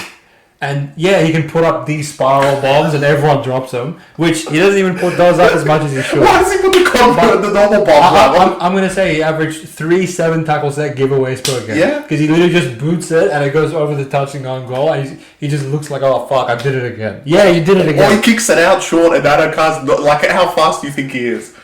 Or he's not there. Yeah. It's unbelievable. Oh, he was really bad. I'm going to say Cameron Serraldo, that was a fireball offence. Wow. Get him out of there.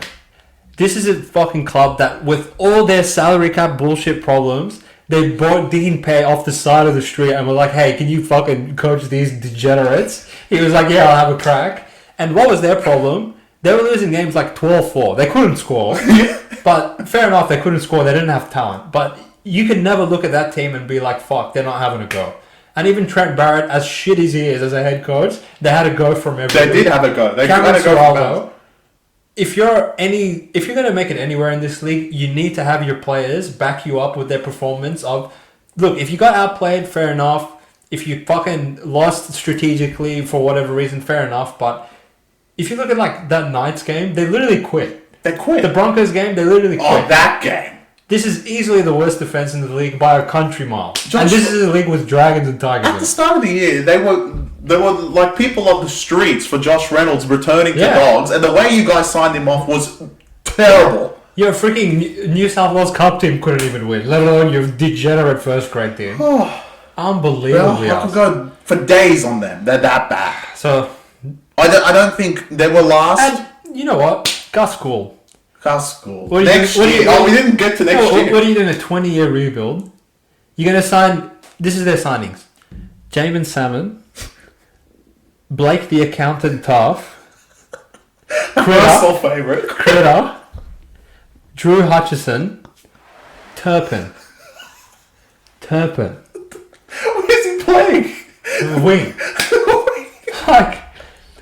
is this your saviour? Is this what's going to turn? You know what? None of them are forwards. Fuck me dead. Come on, bro. And he has the audacity to go arrogantly on all these podcasts and be like, yeah, we're going to build from fucking within our juniors and we're going to do all this. We're not going to sign anyone. You make 20 signings a week. They're all us. What kind of roster are you building? They're building a new roster. Next year they're going to be better, bro. Aren't you excited? I don't know how many years I'm going to hear that on the road before they actually do something. They're not going to do anything. They're a scratch. They're not making the 8. Fuck me, man. They're a shameful team.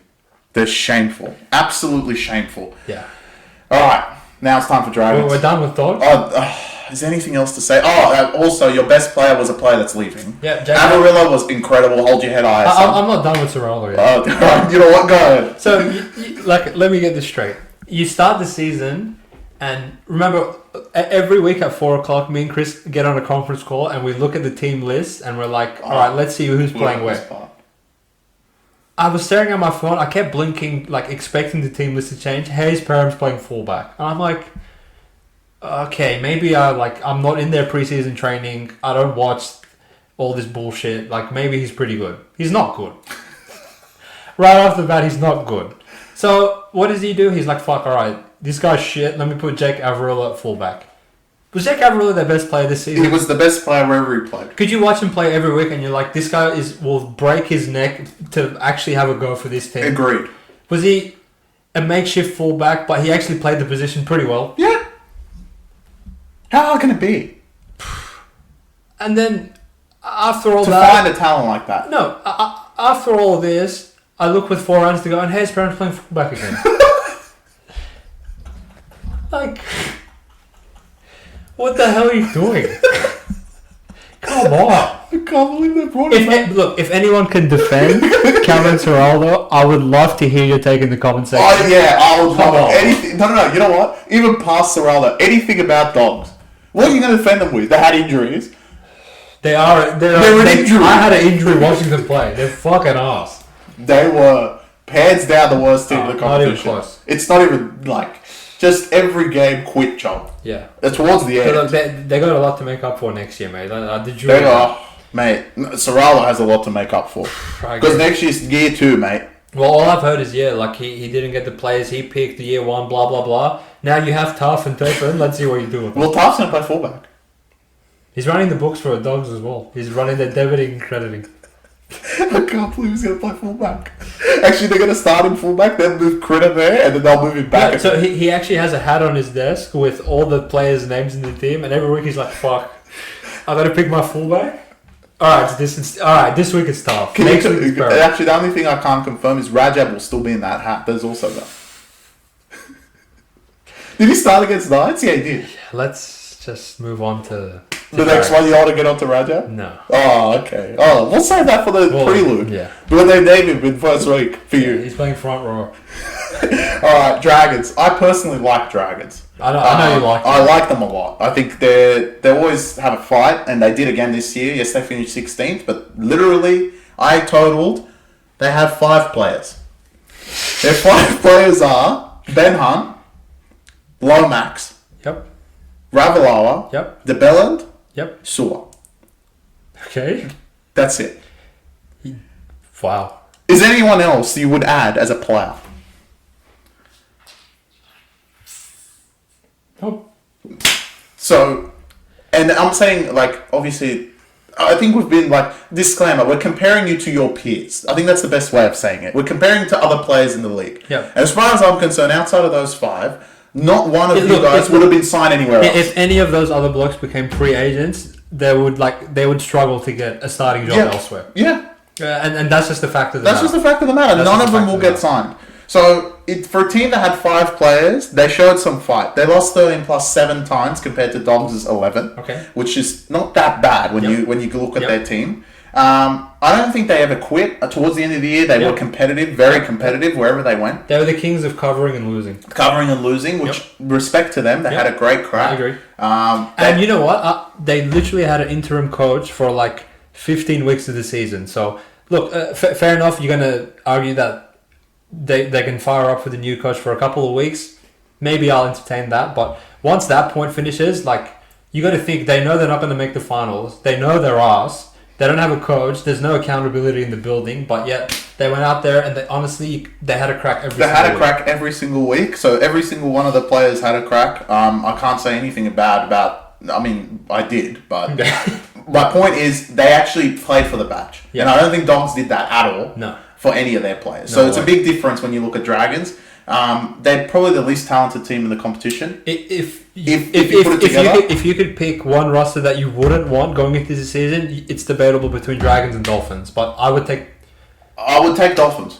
At least I have hammer time. Ben Hunt, mate. I know, but is that enough to? Oh, we're not even adding into the fact that Ben Hunt wanted to leave after 15 games as well. Like, imagine what that felt for the team. Yeah. Is he going to come back from Queensland? When he went to the Origin, he was like, "I'm not coming back." Yeah, he's like, "Fuck this." But he came back. Release me, and then Shane Flanagan put his body in between that and the release. Yeah, he did. So he said, "I'm coaching, and you better stay." Yeah. And he did. Now, look, moving forward for them, I don't see where they improve anywhere. That's the only problem. Look, you could argue Shane Flanagan's a premiership winning coach, and they're going to play better under him, and I agree with that, but they're just so devoid of talent that in a very competitive league, I don't see them not being in the bottom 4 next year. No, I agree. Yeah, they're going to be down there again. I don't think it's a lack of trying. They played great. Actually had best player. Obviously, if we're just like everyone else, it would be Ben Hunt. But I actually think DeBelland coming back from what he had to go through was great. Yep. DeBelland was fantastic. Worst player could have all the other 8 players, but then the bench. But I actually put Sloan. Yeah, he literally didn't ground it in the Warriors game. Look, I'm going to say Jacob Little. I think he's the only player you could put on the field by himself and he still wouldn't score.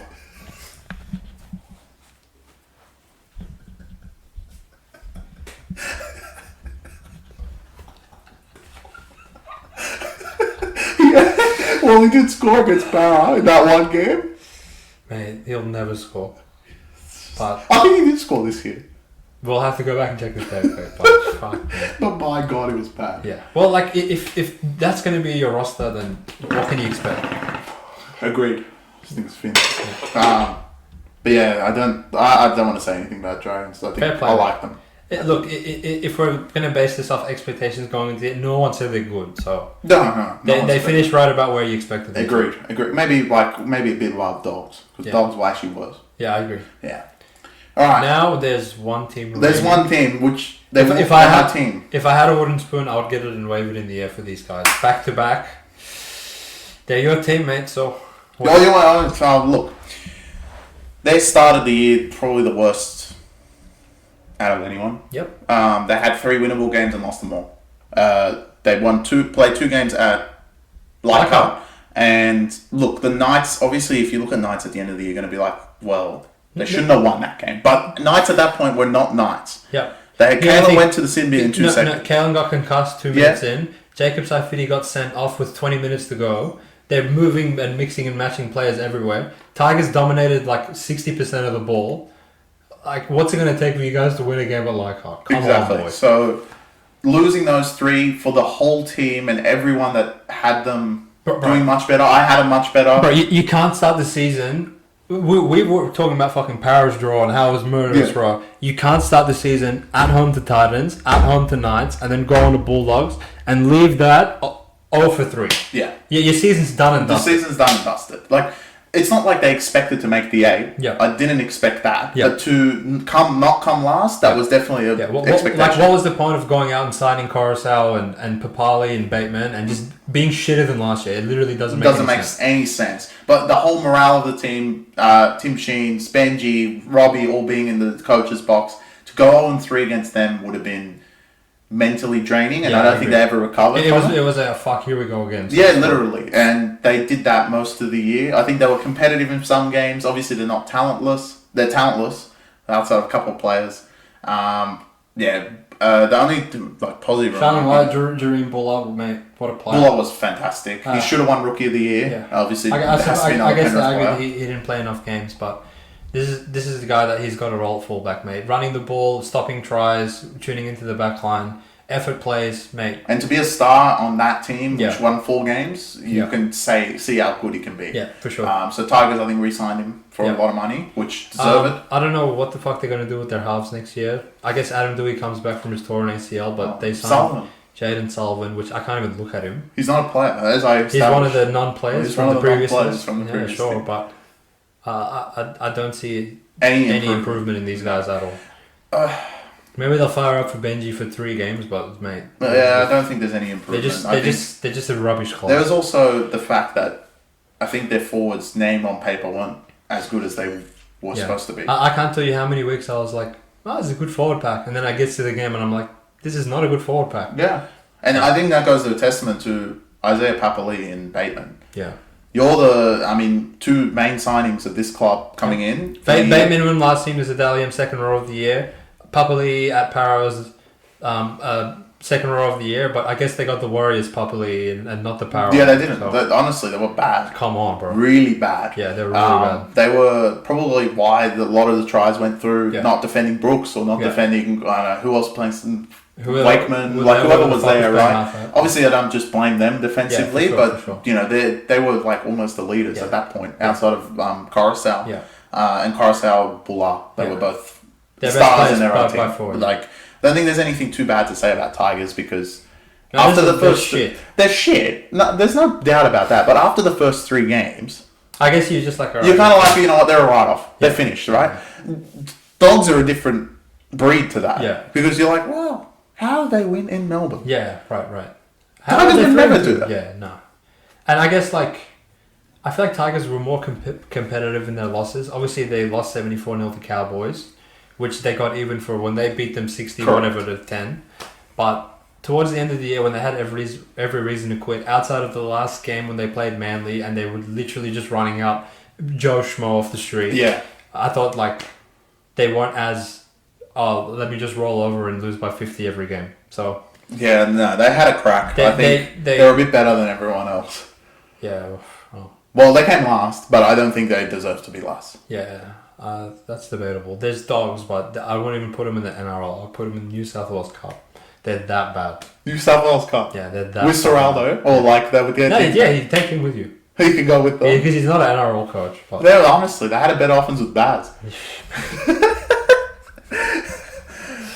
Alright, anyway, I think that's the whole recap. We've covered all 17 teams. Yeah, what a year. That'll be the NRL until we do the preview in February next year. So it feels so long away, man. Yeah, I know, but I'm excited for next year. I think there's a lot more competitive teams, and dogs are still us, so that's always good. Perfect. Perfect. All right. Any last comments, man? Or mate. It was a great year. Shout out to Penrith again. Three-peated. But you guys aren't four-peating. Yeah. We'll be here to not see you four-peat. Yeah. That's what's going to happen. And I guess the motto for next year is anyone but Penrith. Anyone but Penrith. Come on, boys. Tigers fire up. Simple as that. All right. Anyway, we're signing off and we'll chat to you guys later. Thanks. Right. Thank you, guys.